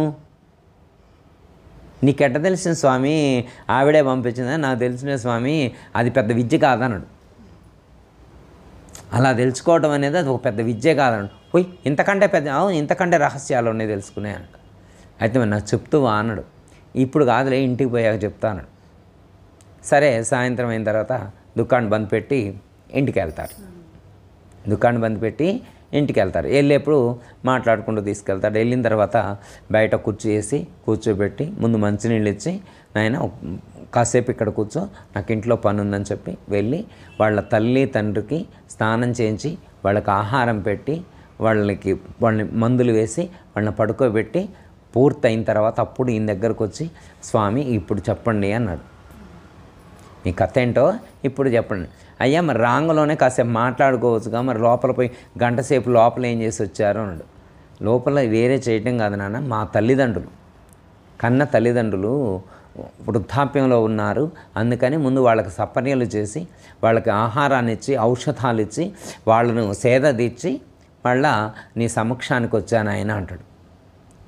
సరేనాయన, మరి ఇంత జ్ఞానం కలిగి ఉన్నారు, ఇన్ని సిద్ధులు పొంది ఉన్నారు, ఇవన్నీ మీకు ఎలా ప్రాప్తించాయని. ఇవి ప్రాప్తించడానికి మీరు ఏ గురువు దగ్గర చేరారు, ఏ మంత్ర అనుష్ఠానం చేస్తున్నారు, ఏ యోగ సాధన చేస్తున్నారని చెప్పి ప్రశ్నిస్తాడు. ప్రశ్నిస్తే అప్పుడు ఆయన అంటాడు, ధర్మవ్యాధుడు అంటాడు, దీనికి మంత్రం చదవటం ఎందుకు, దీనికి యోగ సాధన చేయటం ఎందుకు, దీనికి కుస్తీలు పడాల్సిన అవసరం ఏముంది? తల్లిదండ్రులను ప్రత్యక్ష దైవాలని భావించి వారికి సేవ చేస్తే చాలు. తల్లిదండ్రులు ప్రత్యక్ష దైవాలని వారికి సేవ చేసి వారి ఆశీస్సులు పొందించే చాలు, అన్నీ ఈ లోకంలో కావలసినటువంటి అపారమైనటువంటి శక్తులు సిద్ధిస్తాయని చెప్పింది. అబ్బా, తల్లిదండ్రులకు సేవ చేస్తే ఇంత వస్తాయా అన్నాడు. తల్లిదండ్రులకు సేవ చేస్తే ఇంత రావటం ఏంటి? నువ్వు ఏమి జ్ఞానం కలిగి ఉన్నావు, ఏమి తెలుసుకుంటున్నావు నాయనా? ఇప్పుడు వినాయక చవితి రోజున వినాయకుడు కుమారస్వామి మీద ఎలా విజయం సాధించాడు? ఆయన నెమిలి వాహనం మీద వెళ్తాడు, ఈయన ఎలుక వాహనం మీద వెళ్తాడు. అసలు ఆయనకు పోలికుందా? ఈయన ఎలా విజయం సాధించాడు? తల్లిదండ్రులను అక్కడ కూర్చోపెట్టి తల్లిదండ్రులే ఈ యొక్క విశ్వస్వరూపంగా భావించి, ఈ విశ్వానికి నాథులుగా భావించి వాళ్ళని కూర్చోబెట్టి వాళ్ళకు ప్రదక్షిణ చేస్తే ఈ జగత్తు మొత్తానికి ప్రదక్షిణ చేసిన ఫలితం వస్తుందనేటువంటి నమ్మకంతో తల్లిదండ్రుల చుట్టూ ప్రదక్షిణ చేసి గణనాయకుడయ్యాడు, గణనాథుడయ్యాడు, గణాలకు అధిపతి అయ్యాడు. మరి వినాయక చవితి చేసుకుంటే వినాయక చవితి రోజున ఏమి తెలివి ఉండాలా, ఏమి తెలుసుకోవాలా? ఇప్పుడు వినాయకుడి కథ ప్రతి సంవత్సరం చదివిస్తారు మనతోటి, ప్రతి సంవత్సరం కథ చదివిస్తారు. కథ ఎందుకు చదవటం? కథలో ఏం చెప్పారు? కథ సారాంశం ఏంటి? తల్లిదండ్రులను కూర్చోబెట్టి ప్రదక్షిణ చేసిండు. వినాయకుడు ఏం చేసిండు? తల్లిదండ్రులను కూర్చోబెట్టి ప్రదక్షిణ చేసిండు. వినాయకుడు కథ చదవడం కాదు ముఖ్యం, వినాయకుడు ఏం చేసిండు? వాళ్ళ తల్లిదండ్రులకు పూజ చేసిండు. వాళ్ళ తల్లిదండ్రులను కూర్చోబెట్టి ప్రదక్షిణ చేసి వాళ్ళ ఆశీస్సులు పొందిండు, విజయాన్ని సాధించిండు. మరి మనం ఏం చేయాలి? మరి వినాయక చవితికి ఇన్ని సంవత్సరాల నుంచి వినాయక చవితి చేసేవాడు ఒక్క సంవత్సరమైనా వాళ్ళ అమ్మ నాన్న కూర్చోబెట్టి ప్రదక్షిణ చేసి దండం పెట్టిండా? మరి వాళ్ళ తల్లిదండ్రులను కూర్చోబెట్టి వాళ్ళకి ప్రదక్షిణ చేయకుండా, వాళ్ళకి నమస్కారం చేయకుండా, వాళ్ళ ఆశీస్సులు పొందకుండా ఎన్ని సంవత్సరాలు వినాయక చవితులు చేసినా కానీ దైవానుగ్రహం కలగదు. ఇది చెప్తారు కౌశికుడికి. నాయన, ఇది నాయన విధానం. తల్లిదండ్రులకు పూజ చేస్తేనే, వాళ్ళ అనుగ్రహం కలిగితేనే ఈ ప్రకృతిలో మనకు సిద్ధించాల్సినవి సిద్ధిస్తాయి. లేకపోతే ఎన్ని తపస్సులు చేసినా, ఎన్ని పూజలు చేసినా, ఎన్ని దాన ధర్మాలు చేసినా, ఎన్ని యజ్ఞాలు చేసినా కానీ అవి ఫలించవు అని చెప్పాడు. ఎట్లా అంటే అమ్మా, చాలామంది ఇంట్లో ఉన్నటువంటి తల్లిదండ్రులు, అత్తమామలు వీళ్ళకు సేవ చేయకుండా ఏదో చేస్తే సాధిస్తే ఫలితం వస్తుంది అని అంటారు. ఎందుకంటే అవి చేయాలి రైటే, కానీ వీళ్ళకు కూడా సేవ చేయవలసినటువంటి ధర్మం, కర్తవ్యం మన మీద ఉంది. కౌశికుడి ద్వారా మనం నేర్చుకోవలసినటువంటి సందేశం అదేనమాట. ఇప్పుడు కౌశికుడికి మంచిగా అర్థమైంది. ఈయన ఏం చేసిండు? తల్లిదండ్రులను విడిచిపెట్టి, భార్య పిల్లలను విడిచిపెట్టి యోగ సాధన చేద్దామని చెప్పి అడవికి వచ్చిండు. అడవికి వచ్చే పరమాత్మ ఈ రకమైనటువంటి జ్ఞానాన్ని కలిగించాడు. అర్థమైందా? ఇప్పుడు ఈయనకి ఏం బోధపడింది? అసలు నేను ఇదంతా చేయక్కల్లా, ఇంట్లోనే దేవుళ్ళు ఉన్నారు, తల్లిదండ్రి ఇంట్లోనే ఉన్నారు, వాళ్ళకి దండం పెడితే నాకు ఎప్పుడో పని పూర్తయ్యేదే. నా భార్యా పిల్లలను మంచిగా చూసుకుంటే, నా కర్తవ్యాన్ని నేను పాటిస్తే ఆ దైవానుగ్రహం కలిగేదే అని చెప్పే ఆలోచన ఇప్పుడు కలిగింది. ఎప్పుడో ఎన్నో సంవత్సరాలు తపస్సు చేసి ఎంత చేస్తే వాడికి ఇప్పుడు బుద్ధి వచ్చింది. అర్థమైందా? అంటే ఇక్కడ అదే చెప్తున్నారు, కర్తవ్య కర్మలు నిర్వర్తించాలి. తమకు ఇవ్వబడినటువంటి కర్తవ్యం ఏదైతే ఉన్నదో దాన్ని ప్రతి ఒక్కరు కూడా పూర్తి చేయాలి. ఇది పూర్తి చేయకుండా మోక్షము రాదు అని చెప్తున్నారు. ఇంకోటి, చాలామంది సన్యాసం అంటే భార్య పిల్లల కుటుంబాన్ని విడిచిపెట్టి వెళ్తారు. ఇలా బాక్యంగా కుటుంబాన్ని విడిచిపెట్టి వెళితే మోక్షం రాదు. ఇక్కడ బాక్య సన్యాసం గురించి చెప్పట్ల. ఇక్కడ ఏం చెప్తున్నారు? అంతః సన్యాసం. అంతః సన్యాసం అంటే ఏంటి? లోపల తెంచాల్సింది బయట కాదు, తెంచాల్సింది బయట కాదు, లోపల తెంచాలి. అర్థమైందమ్మా? ఫ్యాక్ట్, లైవ్లో చాలామందిని చూస్తూ ఉంటాం. అయ్యప్ప స్వామి తీసుకున్నాడు దీక్ష 40 రోజులు 40 రోజులు దీక్ష చేసుకున్నాడు, పూజ చేసుకుంటున్నాడు. ఒకరోజు ఆదివారం ఇంట్లోనే ఉన్నాడు. పక్కింట్లో మంచి గుమ్మ గుమ్మ గుమ్మ గుమ్మ వాసన వస్తుంది, మంచి గుమ్మ గుమ్మ గుమ్మ వాసన వస్తుంది అనమాట. ఎమ్మటే క్యాలెండర్ కాడికి పోయి చూసుకుండు, ఇంకెన్ని రోజులు ఉంది దీక్ష అని. అంటే ఏంటి అర్థం? ఇంకా ఎన్ని రోజులు ఉందని దీక్ష అంటే ఏంటి అర్థం? దీక్షలో ఉన్నా కానీ లోపల తెగల, లోపల ఉన్న వాసన తెగల, గుంజుతూనే ఉంది, ఇంకా గుంజుతూనే ఉంది. ఇంకోటి ఏంటంటే ఉపవాసం ఉన్న రోజునే ఆకలి అయింది. మామూలు రోజులు అసలు ఆకలి కాదు, ఉపవాసం ఉన్న రోజు ఎక్కడ లేని ఆకలంతా ఆ రోజు సచ్చే ఆకలి అయింది. అప్పుడే టీ తాగబుద్ధి అయింది, అప్పుడే అరటిపండు తినబుద్ధి అయింది, అప్పుడే అన్నం తినబుద్ధి అయింది, అన్నీ అప్పుడే తినబుద్ధి అయింది అనమాట. మనసు యొక్క లక్షణం అది. ఏది వద్దంటామో అదే చేయాలంటది. మనసుని కోతితో పోల్చారు. కోతి లక్షణాలు ఉన్నాయి అన్నారు. వద్దన్న పనే చేస్తాయి మనసు, వద్దన్న పనే చేస్తాయి. కోతి లాంటిది అనమాట. అందుకని దాన్ని నిగ్రహించటం చాలా కష్టం. ఎందుకంటే బాహ్యమైనటువంటి విషయాలను నువ్వు బయట విడిచిపెట్టగలదు, కానీ లోపల విడిచిపెట్టడం చాలా కష్టం. ఆశ్రమంలో కూర్చున్నప్పుడు కానీ, దేవాలయాలకు వెళ్ళినప్పుడు కానీ, మహాత్ముల వెంట సంచారం చేసినప్పుడు కానీ కొన్ని విషయాలు మనకి ఇట్లా జీవించితే బాగానే ఉంటుందని అనుకుంటాం. ఆ క్షణంలో అనిపిస్తుంది. కానీ దీన్ని పురాణ వైరాగ్యం అంటారు. దీన్ని ఏమంటారు? పురాణ వైరాగ్యం అంటారు. విన్నంతసేపు బాగానే ఉంటుంది, విన్నంతసేపు సరే. ఇంటికి పోయిన తర్వాత ఇక రేపటి నుంచి స్టడీ, ఇక రేపటి నుంచి అసలు తగ్గేదేలే, మనం గట్టిగా చేయాల్సిందే అనుకుంటాం. కానీ 4 రోజులు గడిచిన తర్వాత గురువుగా చెప్పిండలే కానీ మరి ఇప్పుడు మన ఏడ ఇప్పుడే ఎందుకు పాటించాలి? ఇప్పుడు మనం కొట్టింది ఎవరు? గురువుగారు ఏమైనా గట్టి చెబుతుందా? ఏం కాదులే, ఇంకో 4 రోజులు అయితే అని చెప్పి మళ్ళీ మొదలుకెత్తడు. అర్థమైందమ్మా? ఎందుకంటే బాహ్యంగా ప్రవర్తించటం వేరు, అంతఃకరణలో లోపల అంతరంగంలో మనస్సులో మార్పు రావడం చాలా కష్టం, మనసులో తెంచడం చాలా కష్టం. అందుకే పరమాత్మ చెబుతున్నాడు అనమాట, నువ్వు బయట ఎలా ప్రవర్తించావో లోకానికి తెలుస్తుంది, కానీ నీ లోపల ఎలా ప్రవర్తిస్తున్నావో, నువ్వు లోపల ఏమేమి ఆలోచిస్తున్నావో నాకు తెలుసు అన్నాడు. నా కన్ను, 3వ కన్నుతో చూస్తా అన్నాడు. నాకు తెలియకుండా నువ్వు ఈ లోకంలో ఏమీ చెయ్యలేవు అన్నాడు. నువ్వు చిన్న సంకల్పం చేయాలన్నా కానీ నాకు తెలియకుండా నువ్వు చేయలేవు. నాకు తెలియకుండా ఇక్కడ చిన్న పొలను కూడా జరపలేవు. అంటే ఏంటర్థం? మన యొక్క ఇందాక చెప్పుకున్నాం కదా, తలపుల తల్లి అంటే మనకు ఆలోచనల్ని ప్రసాదించేదే ఆవిడకు తెలియకునే ఆలోచన మన దగ్గర. అర్థమైందమ్మా? ఆయనకు అన్నీ తెలుసు. అందుకే అంతరంగమందు అపరాధములు చేసి మంచి వాణి వలెను మనుజుడుండు, ఇతరులెరుగకున్న ఈశ్వరుడెరుగడా విశ్వదాభిరామ వినరవేమ అన్నారు. అర్థమైందమ్మా? లోపల తప్పులు చేసి బయటకు ఇప్పుడు కృష్ణయ్య గారు అంటే మంచోడనని మీరు అనుకోవచ్చు, కానీ నేను లోపల కూడా మంచిగా ఉండాలి. నేను లోపల మంచిగా ఉండి బయటికి మంచిగా ఉంటేనే ఆయన ఒప్పుకుంటాడు. బయటికి మంచిగా ఉంటే మీరు ఒప్పుకుంటారు, లోపల మంచిగా ఉంటే ఆయన ఒప్పుకుంటాడు. అర్థమైందమ్మా? ఇప్పుడు మీ అందరం మెచ్చుకోవటం కాదు కదా నాకు కావాల్సింది, ఆయన మెచ్చుకోవాలి. ఆయన మెప్పు పొందాలంటే నేను లోపల కూడా పవిత్రంగా ఉండాలి, లోపల కూడా ప్యూర్గా ఉండాలి. లోపల పవిత్రంగా ఉండాలి అంటే ఆయన అనుగ్రహం కావాలి. అర్థమైందమ్మా? ఎందుకంటే ఇక్కడ బాహ్య సన్యాసం కాదు, అంతః సన్యాసం. బయట కర్మలు విడిచిపెట్టడం కాదు, లోపల వాటికి సంబంధించినటువంటి సంకల్పాలను తుడిచివేయగలగాలి, వాటికి సంబంధించినటువంటి ఆలోచనలను విడిచిపెట్టాలి. ఇంకోటి వాసనాక్షయము అన్నారు.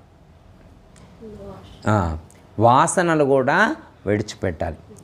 అర్థమైందమ్మా? దేహవాసన, శాస్త్రవాసన, లోకవాసన, 3 రకాల వాసనలన్నీ 3 రకాలు. 1 దేహవాసన, 2 లోకవాసన, 3 శాస్త్రవాసన. ఈ 3 వాసనలు కూడా విడిచిపెట్టగలగాలి. అర్థమైందమ్మా? దేహభ్రాంతి విడిచిపెట్టాలా, లోకంలో నేను గొప్పగా ఉండాలని, గొప్పగా కీర్తి పొందాలి అనేటువంటి ఆలోచన విడిచిపెట్టాలా, నాకు ఎక్కువ సాహిత్యం తెలుసు, నాకు ఎక్కువ శాస్త్రజ్ఞానం ఉంది, నేను గొప్ప పండితుణ్ణి అనేటువంటి ఇలాంటి వాసన కూడా లేకుండా వాసన క్షయమై వాసనలన్నీ కూడా నశించిన స్థితిలో ఉన్నటువంటి వాడు మాత్రమే మోక్షాన్ని పొందగలుగుతాడు అని చెప్పారు. కర్మలను నిష్కామంగా ఆచరించినచో చిత్తశుద్ధి కలుగును, చిత్తశుద్ధి కలుగనిచో జ్ఞానము ఉదయించదు, జ్ఞానము ఉదయించనిచో మోక్షము చేకూరదు. అర్థమైందమ్మా? ఇక్కడ ఏమన్నానంటే కర్మలు ఎందుకు చేయాలి అంటే చిత్తశుద్ధి కలగటం కోసం, చిత్తశుద్ధి కలగటం కోసం కర్మలు చేయాలి. కర్మ అంటే సత్కర్మ చేయటం వలన చిత్తశుద్ధి కలుగుతుంది. ఇప్పుడు సపోజ్ ఉదాహరణకి ఈరోజు మీరు మందిరం కాడ నుంచి ఇక్కడికి నడిచారు, ఇది ఒక సత్కర్మ, ఇది ఒక సత్కర్మ. అలాగే పూజ చేశారు, అదొక సత్కర్మ. ఇందాక దేవాలయంకి వెళ్ళి అక్కడ సత్సంగంలో పాల్గొను, అది ఒక సత్కర్మ. అక్కడ ప్రసాదాన్ని స్వీకరించను, అదొక సత్కర్మ. ఇప్పుడు సత్సంగం చెప్పుకున్నాం, ఇది ఒక సత్కర్మ. ఇలా సత్కర్మలు చేయటం ద్వారా, ఇలా సత్కర్మలు చేయటం, దానం చేయటం వల్ల, ధర్మం చేయటం వల్ల, యజ్ఞం చేయటం వల్ల, యాగం చేయటం వల్ల, హోమం చేయటం వల్ల, తపస్సు చేయటం వల్ల, మంత్ర జపం చేయటం వలన, ధ్యానం చేయటం వల్ల, ఇలాంటివి సత్కర్మలు చేయటం వలన చిత్తశుద్ధి కలుగుతుంది. ఏం కలుగుతుంది? చిత్తశుద్ధి కలుగుతుంది. ఎలా అంటే చెయ్యంగా చెయ్యంగా చెయ్యంగా చెయ్యంగా మార్పు వస్తుంది, చెయ్యంగా చెయ్యంగా చెయ్యంగా చెయ్యంగా శుద్ధి అవుతుంది. ఎలా అంటే ఒక సెరా బుడ్డి ఐడియా ఉందిగమ్మా, వెనకటి రోజుల్లో సెరా పోసుకునే బుడ్డి ఉండేది, సెరా సెసా ఉండేది. ఇప్పుడు సెరా బుడ్డిలో మొత్తం సెరానే ఉంటుంది. ఇప్పుడు మనం దాన్ని నీళ్లు పోసినాం, కొంచెం ఇట్లా ఒక చెంబడి నీళ్లు పోసినాం, కొంచెం శుద్ధి అయింది, ఇంకో చెంబడి నీళ్ళు పోసినాం. అంటే ఆ సిరాబుడ్డి శుద్ధి అయ్యేదాకా నీళ్లు పొయ్యంగా పొయ్యంగా పొయ్యంగా పొయ్యంగా పొయ్యంగా అప్పుడు ఆ రంగు నీళ్ళు రాకుండా పోసిన నీళ్ళు పోసినట్టే వస్తాయి, పోసిన నీళ్ళు పోసినట్టే వస్తాయి. అది పోసిన నీళ్ళు పోసినట్టే రావాలంటే దానికి ఉన్నటువంటి సిరా మొత్తం పోవాలి. సిరా మొత్తం పోయిన దాకా నీళ్లు పోస్తూనే ఉండాలి. ఎప్పుడు దాకా నీళ్లు పోయాలా? సిరా మొత్తం పోయేదాకా నీళ్లు పోస్తూనే ఉండాలి. అలాగే మనం సత్కర్మలు ఎప్పటి వరకు చేయాలి అంటే మన చిత్తము శుద్ధి అయ్యేంత వరకు సత్కర్మలు చేస్తూనే ఉండాలి. చిత్తము శుద్ధి అయ్యేంత వరకు సత్కర్మలు చేస్తూనే ఉండాలి. సత్కర్మలు చెయ్యంగా చెయ్యంగా చెయ్యంగా చిత్తశుద్ధి కలుగుతుంది. చిత్తశుద్ధి కలగటం వల్ల ఏమి ఉపయోగము అంటే చిత్తశుద్ధి ఎవరికి కలుగుతుందో వాళ్లకు జ్ఞానం ఉదయిస్తుంది. ఏం కలుగుతుంది? వాళ్లకు జ్ఞానం కలుగుతుంది. ఏం జ్ఞానం? ఆత్మజ్ఞానం. ఏం కలుగుతుంది?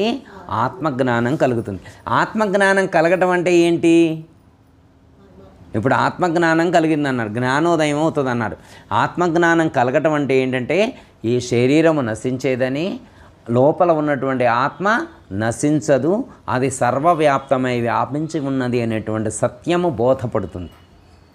ఈ దేహాది జగత్తు, నామరూపాత్మకమైనటువంటి ఈ దేహాది జగత్తు నశించేదని, నామరూపాలకు అతీతమైనటువంటి ఆత్మ ఏదైతే ఉన్నదో అది నాశరహితమైనటువంటిది, శాశ్వతమైనటువంటిది, సర్వత్రా నిండి నిబిడీకృతమై ఉన్నటువంటిది అనేటువంటి సత్యము మనకి బోధపడుతుంది. అలా బోధపడినప్పుడు నేను దేహము కాదు, నేను ఇంద్రియాలు కాదు, నేను మనస్సు కాదు, నేను బుద్ధి కాదు, నేను ఆత్మను అనే జ్ఞానం కలుగుతుంది. నేను ఆత్మను అని, నేను బ్రహ్మము అనేటువంటి దృఢత్వం ఏర్పడుతుంది. దీన్నే అహం బ్రహ్మస్మి అన్నారు. అహం బ్రహ్మస్మి, ఆ బ్రహ్మమే నేను, నేనే బ్రహ్మము. అంటే బ్రహ్మమే నేనయ్యున్నాను. అట్టి బ్రహ్మము చేతనే ఈ చరాచర జగత్తు వ్యాపించి ఉన్నది, లేకపోతే నిండి ఉన్నది. అట్టి బ్రహ్మమే ఈ సర్వత్రా నిండి ఉన్నది అనేటువంటి సత్యము బోధపడినటువంటి వాడికి దుఃఖం ఉండదు.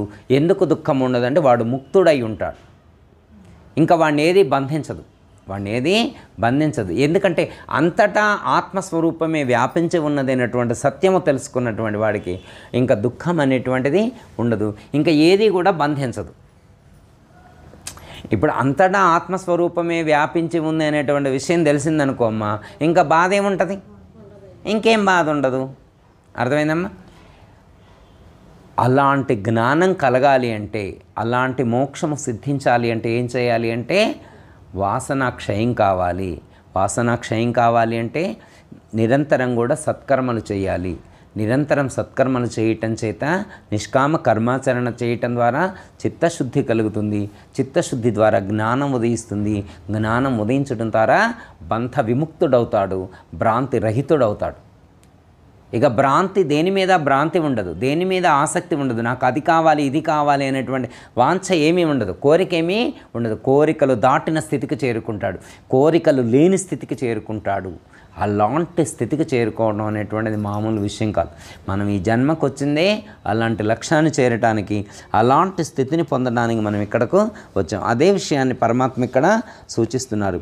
మోక్షము చేకూరును కనుకనే భగవానుడిచ్చట కర్మలను ఆచరించనిచో మోక్ష పదవి లభించనేరదు అని వాక్రుచ్చరి. అంటే కర్మలు విడిచిపెట్టడం అంత సరైనటువంటిది కాదు నాయన, సత్కర్మానుష్ఠానం చేయి, కర్తృత్వ రహితంగా కర్మలు చేయని చెప్తున్నారు. అంటే కర్తృత్వ రహితంగా సత్కర్మలు ఆచరించటం చేత ఇలాంటి గొప్ప ప్రయోజనం కలుగుతుంది అని చెప్తున్నారు. ఎందుకంటే ప్రారంభమున ప్రతివారును కర్మాచరణను ఆశ్రయించినని తుట్టతుదకు జ్ఞాన నిష్ఠాత్మకమగు ఆత్మానుభవమును వడయగలుగుతున్నాడు. అంటే స్టార్టింగ్లో ఇవన్నీ చేయాలి,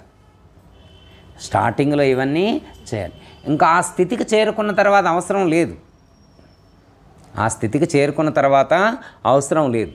ఎట్లా అంటే చిన్నపిల్లవాడు అంటే 15 ఏళ్ళు ఉన్నాయనుకోండి, 15 సంవత్సరాల పిల్లగాడు సైకిల్ నేర్చుకోవాలనుకున్నాడు. ఏం నేర్చుకోవాలనుకున్నాడు? సైకిల్ నేర్చుకోవాలనుకున్నాడు. ఫస్ట్ ఏం చేసిండంటే స్టాండ్ వేసి తొక్కడం మొదలుపెట్టిండు. ఏం చేసిండు? ఫస్ట్ స్టాండ్ వేసి హ్యాండిల్ పట్టుకొని తొక్కుతున్నాడు. తర్వాత నడిపియటం నేర్చుకున్నాడు. ముందు ఏం చేసిండు? స్టాండ్ వేసి తొక్కిండు. తర్వాత దాన్ని పట్టుకొని అటు తిప్పడం, ఇటు తిప్పడం, టర్నింగ్లు తిప్పడం, నడిపియటం నేర్చుకున్నాడు. నడిపియటం నేర్చుకున్న తర్వాత వాళ్ళ నాన్న పిలిచి, నాన్న నేను తొక్కుతా, నువ్వు పట్టుకోవా అన్నాడు. ఇప్పుడు వాళ్ళ నాన్న పట్టుకుంటే ఎన్ని రోజులు పట్టుకున్నాడు వాళ్ళ నాన్న? వీడికి వచ్చిన దాకా పట్టుకున్నాడు. వారం రోజులైంది. ఇప్పుడు వాడు పట్టుకోకుండా కూడా తొక్కుతూ అక్కడక్కడ కింద పడుతున్నాడు. మళ్ళీ నేర్చుకున్నాడు, మళ్ళీ తొక్కుతున్నాడు. ఇప్పుడు తొక్కంగా ఇప్పుడు వాళ్ళ నాన్న పట్టుకోవాల్సినటువంటి అవసరం లేదు. ఇప్పుడు వాళ్ళ నాన్న కూడా ఎక్కించుకొని తొక్కుతున్నాడు. ఇప్పుడు సైకిల్ తొక్కాలని చెప్పారనుకో, వాడు నడిపేయటం ఎందుకు? నడిపేయడం వేస్ట్, స్టాండ్ వేసి తొక్కడం వేస్ట్, వాళ్ళ నాన్న పట్టుకోవడం వేస్ట్, డైరెక్ట్ వాడే తొక్కాలని అంటే కుదరదు. ప్రాక్టికల్స్ ఉండాలి. ఒక క్రమ పద్ధతిగా అనుష్ఠానం చేసినటువంటి వాడు మాత్రమే ఈ స్థితికి చేరుకుంటాడు తప్ప, క్రమ పద్ధతి లేకుండా కర్మను విడిచిపెట్టి ఆ లక్ష్యాన్ని చేరుకుంటాడు అంటే అది ఆధ్యాత్మికంలో సరిపోదు అని చెప్పి ఇక్కడ శ్రీకృష్ణ పరమాత్మ సూచిస్తున్నారు. ఏమంటున్నారంటే కర్మ చేయటం వల్ల చిత్తశుద్ధి కలుగుతుంది కాబట్టి చిత్తశుద్ధికి అవసరమైనటువంటి కర్మను ప్రతి ఒక్కరూ చేయవలసిందే. ఎప్పటి వరకు చేయాలి అంటే ఆ అనుభవం వచ్చేంత వరకు కూడా చేయాలి. ఎప్పటి వరకు చేయాలా? అలాంటి అనుభవం వచ్చేంత వరకు, ఆ స్థితికి చేరుకునేంత వరకు కూడా కర్మ చేయవలసిందే. ఇప్పుడు రమణ మహర్షి ఉన్నారనుకోమ్మా, ఇప్పుడు రమణ మహర్షి మనలాగా సాధనలు చేయలేదమ్మ. ఆయన ఏ పూజలు చేయలేదు, ఆయనేమి మనలాగా ఏం చేయలేదు. కానీ ఆయన ఆ స్థితికి చేరుకొని ఉన్నాడు. ఆయనకు అవసరం లేదు అవన్నీ. ఆ మహాత్ముడికి ఇవన్నీ చేయవలసినటువంటి అవసరం లేదు. ఎందుకంటే ఇవి దాటిన స్థితిలో ఉన్నాడు, ఇవి చేయవలసినటువంటి అవసరం లేని స్థితిలో ఉన్నాడు ఆయన. అందుకని వారికి అవసరం లేదు. మరి మనకి ఇవన్నీ అవసరం, మనం దాటలేదు. ఎలా చెప్పగలుగుతున్నాం మనం దాటలేదు అని అంటే, రమణ మహర్షికి జ్ఞానోదయం అవగానే తల్లిదండ్రుల్ని, ఇంటిని, అన్నిటినీ విడిచిపెట్టి అరుణాచలం బాట పట్టిండు. ఇక్కడికి వచ్చి కూర్చొని ఇంటికి పోలా. వాళ్ళ అమ్మగారు వచ్చింది, అడగమ్మగారు వచ్చి, నాయన ఇంటికి పోదాంరా అంటే నేను రాను అన్నాడు. నేను ఇక్కడే ఉంటా, ఈ శరీరం ఇక్కడే శిథిలం కావాలన్నాడు. నేను రానన్నాడు. మరి ఎవరైనా మనలో అట్లా ఇక గురువుగారి దగ్గర పోయో గుడికాడికి పోయి ఇక నేను ఇంటికి రాను పో అమ్మ, నువ్వు అక్కడ ఉన్న ఆ 25 లక్షలు తీసుకోపో, ఆ బంగారం తెచ్చుకోపో, ఆ పొలం కాగితాలు ఆడున్నాయి అవన్నీ తెచ్చుకోపో, ఇక నేను ఇంటికి రానని చెప్పి ఎంతమంది అనగలుగుతారు? అనగలిగితే ఊరుకుంటారు, ఏడ్సబో. అంటే అంటే రమణ మహర్షికి మనకి ఉన్న తేడా ఏంటి? ఆయనకి మనకున్న తేడా, ఆయన తెంచుకొనడు, మనం ఇంకా తెంచుకోవాలా? అంత అవసరంలా, అంత తెంచవసరంలా, రమణ మహర్షిలాగా అంత తెంచవసరంలా. కనీసం ఒక 100 రూపాయలు వాడికి దానం చేసిన తర్వాత దానం చేసిన తర్వాత ఎవడో 100 ఎందుకు ఇచ్చినాడు, అయ్యో అనవసరంగా 100 ఇచ్చింది, 50 ఇస్తే బాగుండేదా. ఇంకోటి అట్లా సరే, వీడు 100 ఇచ్చిండు, పక్కనోడు 20 ఇచ్చిండు. వీడు 100 ఇస్తే పక్కనోడు 20 ఇచ్చిండు. 100 ఇచ్చినప్పుడు వీడికి హ్యాపీగానే ఫీల్ అయ్యిండు. పక్కనోడు 20 ఇచ్చిన తర్వాతనే వీడికి ప్రాబ్లం వచ్చింది. నేను 80 మిగిలాయి కదా, బస్ టికెట్ మనం వచ్చాయి కదా, ఈ పూట టిఫిన్ లేదా కదా, అనవసరంగా నేనేదో ఎక్కువ ఆరాటపడి ఆ గుళ్ళో చెప్పిన ఉపన్యాసం వినేసరికి ఎంత మార్పు వచ్చింది నాలో. అనవసరంగా నేను ఆ ఉపన్యాసం విన్నా 80 పోగొట్టుకుంటునే, వాడు 20 ఇచ్చిందని చెప్పి ఆలోచించుకుంటాడు. మొన్న సంతరోజు ఎవరు కళ్ళు లేని వాళ్ళకి డబ్బులు అని అంటే నేను 70 రూపాయలు అటు దొరికినాయి, ఇంకో 10 కలిపి 80 ఇచ్చినాడ. లేదు ఇస్తే ఇట్టని చేత 100 ఇవ్వచ్చుగా, నువ్వు 80 ఎందుకు ఇచ్చినావు అని. అది అంటే ఎందుకు తగ్గించినావు అంటది. అర్థమైందమ్మా? అంటే ఏంటంటే మనకి చిత్తశుద్ధి కలగాలి అంటే మార్పు రావాలి. మార్పు వచ్చింది రాంది ఎలా తెలుస్తుందంటే మన ప్రవర్తన ద్వారా తెలుస్తుంది, మన ఆలోచన ద్వారా తెలుస్తుంది. ఎవరో చెప్పక్కల్లా, మనలో మార్పు మనకే తెలుస్తుంది అనమాట. మనం మంచిగా మారిన విషయం మనకంటే పక్కనోడికి ఏం తెలీదు, పక్కనోడికి కూడా కొంత తెలుస్తుందిలే, కానీ మనం మంచోళ్ళం అనే విషయం మనకి మంచిగా తెలుస్తుంది, మనం మంచిగా తెలుస్తుంది. అదే చెప్తున్నారు ఇక్కడ. ఎందుకంటే మహాత్ములతో మనల్ని పోల్చుకోకూడదు, మహాత్ములతో మనల్ని పోల్చుకోకూడదు. మహాత్ములే, మనమే. కాకపోతే ఏంటంటే మహాత్ములు ఏ బాటలో నడిచారో తెలుసుకొని ఆ బాటలో అడుగులు వేసే ప్రయత్నం చేయాలి మనం. ఆ బాటలో అంటే సత్కర్మానుష్ఠానం అంటే ఇది. ఇప్పుడు నాయన గారు ఏం చేశారు, ఎలా జీవించారు, సీతమ్మ గారు ఏం చేశారు, వారు ఎలా జీవించారు, వాళ్ళు ఎలాంటి సత్కర్మలు చేశారు, ఏ భావంతో చేశారనేటువంటి దాన్ని దృష్టిలో ఉంచుకొని మనం చేయాలి. కొన్ని వాళ్ళు చేయకపోయినా కానీ మన స్థాయిని బట్టి మనం కొంతకాలం చేయవలసి ఉంటుంది. అదే విషయాన్ని ఇక్కడ చెప్తున్నారు. సత్కర్మానుష్ఠానం అనేటువంటిది సాధకుడు విడిచిపెట్టకూడదు. కర్తృత్వరహితంగా సత్కర్మాచరణ జ్ఞానసిద్ధి పొందే వరకు, మోక్షసిద్ధి పొందేంత వరకు కూడా, మోక్షసిద్ధిని పొందేంత వరకు కూడా తనకు ఈ సాంసారికమైనటువంటి విషయాల యందు ఆసక్తి తగ్గేంత వరకు, భ్రాంతిని విడిచిపెట్టేటువంటి చివరి క్షణం వరకు కూడా సత్కర్మాచరణ చెయ్యాలి అని చెప్పి ఇక్కడ మనకు శ్రీకృష్ణ పరమాత్మ సూచించడం అనేటువంటిది జరిగింది. ఎందుకంటే ఆత్మానుభవమును పొందగలుగుతున్నాడు. కర్మలను విడుచుట మాత్రము చేత మోక్షసిద్ధిని ఎవరునూ పొందలేరు. పైగా అట్టివారు సోమరులై జీవితమును వ్యర్థముగా తమస్సునందు గడిపివేయుదురు. కావున నైష్కర్మ్య పరబ్రహ్మ పేరుతో మొదటనే కర్మరహితులై జనులు అటు దైవమునకు కానీ ఇటు ప్రపంచమునకు కానీ ఉపకరించక ఉభయభ్రష్టులు కాకుండా చూడవలెను. అర్థమైందమ్మా? ఎందుకంటే ఇక్కడ సత్కర్మ చేయడు, అక్కడ ధ్యానం స్థితి కుదరదు. ఇక్కడ సత్కర్మలు చేయడు, అక్కడ ధ్యాన స్థితిలో ఉంటాడు. ఎందుకంటే అమ్మా మహాత్ములు చేసిందే నేను చేయాలి అనేటువంటి ఆలోచన ఉంటుంది కొంతమందికి. అయితే వాళ్ళు ఎందుకు చేశారు, ఎలా చేశారని చిన్న ఎగ్జాంపుల్ ఒకటి చెప్తా. బ్రహ్మంగారు శిష్యులతో పర్యటన చేస్తూ ఉన్నారు. ఎవరో శిష్యుడు బ్రహ్మంగారు కళ్ళు తాగుతున్నాడు అని అనిపించిందంట ఆయనకి. బ్రహ్మంగారు కళ్ళు నిజంగా తాగడు, ఆయనకి ఏం అవసరం, అంతటి మహాత్ముడు, వీడికి భ్రమ. మజ్జిగ తాగేదాన్ని చూసి కళ్ళు అనుకున్నాడు వీడు. వీళ్ళకి అనిపించింది గురువుగారు కళ్ళు తాగిండు, మనం కూడా కళ్ళు తాగొచ్చు. గురువుగారు చేసిన పని చేయము. గురువుగారు లేచి తెల్లారుదామున 3 లేచి ధ్యానం చేస్తాను, అది చేయడు. గురువుగారు చేసి మంచితో వద్దు, ఇలాంటి వాటితో అన్నమాట. వీడికి అవసరమైనవి ఆయనలో ఎత్తుక్కుంటాడు ఏం చేయొచ్చు అని. ఇప్పుడు ఆయన తాగిన కాబట్టి నేను కూడా తాగాల. అప్పుడు బ్రహ్మంగారికి పక్కన ఊరుకుంటారా, ఆ శిష్యుని మీద ఈ శిష్యుని మీద సాడీలు చెప్పుకోరు గురువుగారికి. అట్లే గురువుగారి సాడీలు చెబుతారు అనమాట. వాడు ఇట్టంటాడు గురువుగారు, మిమ్మల్ని మీరు కళ్ళు తాగారంట, వాడు కూడా తాగుతారంట, మిమ్మల్నే ఫాలో అవుతారంట వాడు కూడా. ఓహో అట్లుందండి. సరే ఒకసారి వెళ్తూ ఉంటే ఒక చోట అందరినీ శిష్యులందరినీ అక్కడక్కడ ఉన్న అందరిని దగ్గరకు పిలిచి రండి ఆయన అన్నాడు. రండి ఆయన అని చెప్పి అక్కడ నిల్చోబెట్టి ఆ ఇంటికి వెళ్ళి అమ్మ కాస్త నీ మంచినీళ్ళు తీస్తారా అన్నాడు. తీస్తానంటే వాళ్ళు వడ్లోరు అనమాట. కమ్మరోరు కలిమిలో అప్పుడే శేషం కరిగిస్తుండు. ఆ కమ్మరాయన ఏం చేసిండంటే ఆగమ్మ అని చెప్పి ఈయనకి ఇవ్వాల్సింది మంచినీళ్ళు కాదు, నా దగ్గర వేరే తీర్థజలం ఉంది అది ఇస్తా అని చెప్పి ఈ బాగా కాలేటువంటిది పట్టుకారుతో పట్టుకొచ్చి ఇదిగో ఈ శేషం తాగండి అని ఇచ్చిండు. ఈయన కోపం అన్నమాట కొంచెం ఆయన మీద. ఇక అప్పుడు అలా అని చెప్పి బ్రహ్మంగారు అయ్యా నాయన చూడండి మరి గురువు చేసింది అందరు చేయాలంటున్నారుగా, మరి గురువుని ఫాలో అవుతున్నా అన్నారు కదా, ఇక తాగండి అని చెప్పి అందులో ఉన్న సగం శేషం తాగి ఇంకా ఇందాక ఎవరో ఫాలో అవుతున్నారు ఎవరు ఉన్నారుగా వాళ్ళు రండి అయినా వాళ్ళకు కూడా కొద్దిగా పోస్తాను వస్తారమ్మా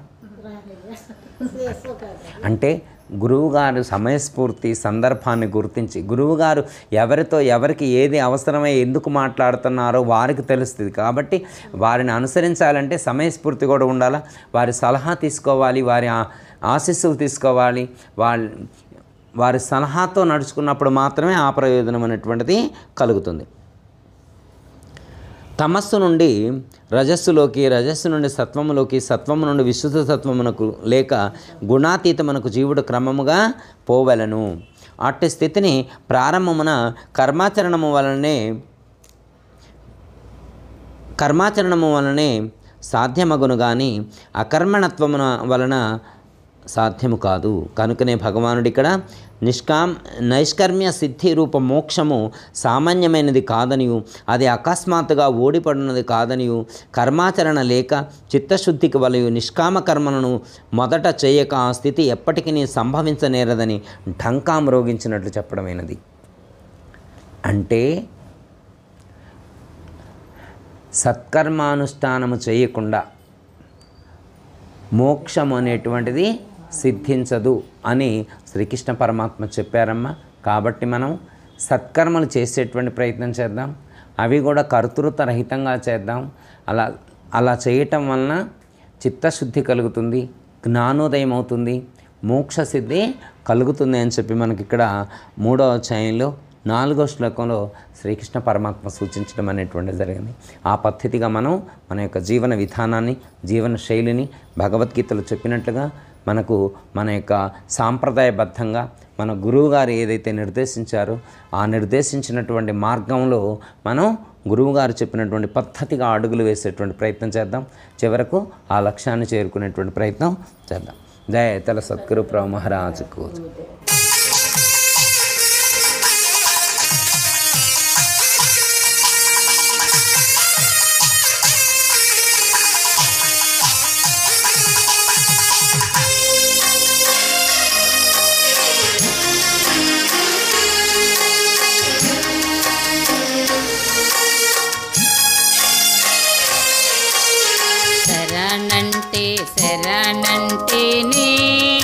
సద్గురు దేవా శరణంటే శరణంటేనే, శరణంటేనే సద్గురు దేవా శరణంటే శరణంటేనే, శరణంటే కనుగొంటే కన్నులాయందున వందనమని అంటే పాదములానంటే శరణంటేనే సద్గురు దేవా శరణంటేనే.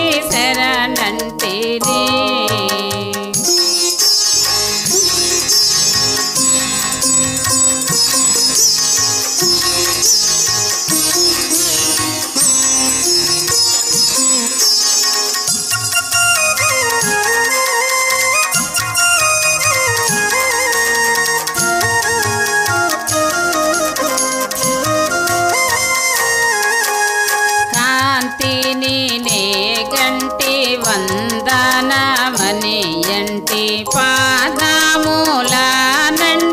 సోహమనియంటి దాసుని నేనంటి దాపూజేరితినంటి దిక్కు నీవేనంటి దీనురాలిని అంటే శరణంటేనే సద్గురు దేవా శరణంటేనే.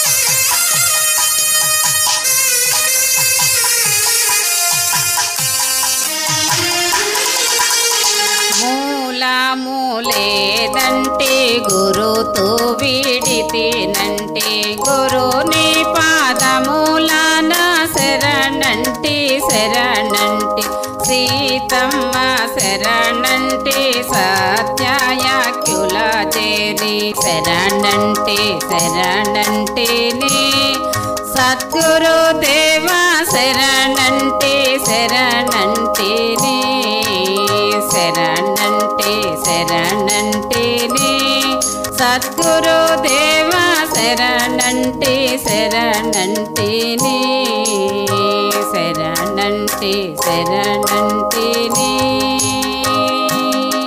అందరికీ జయ గురు.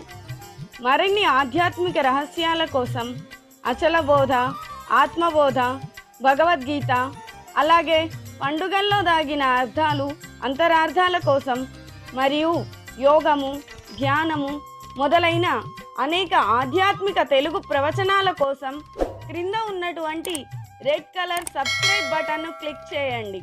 అలాగే ప్రక్కనే ఉన్నటువంటి గంట సింబల్ను నొక్కండి. అలాగే ఈ వీడియో మీకు నచ్చినట్లయితే లైక్ చేయండి మరియు షేర్ చేయండి. జై గురు.